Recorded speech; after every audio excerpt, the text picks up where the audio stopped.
اللهم في يوم عرفة لا تدع لنا ذنبا إلا غفرته، ولا هما إلا فرجته، ولا كربا إلا نفسته، ولا مريضا إلا شفيته، ولا غائبا إلا رددته، ولا هما إلا فرجته، ولا كربا إلا نفسته، ولا مريضا إلا شفيته، ولا غائبا إلا رددته.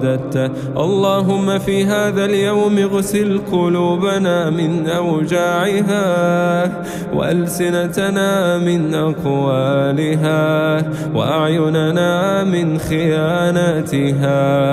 اللهم إنك عفو تحب العفو فاعف عنا. اللهم إنك عفو كريم تحب العفو فاعف عنا يا رب.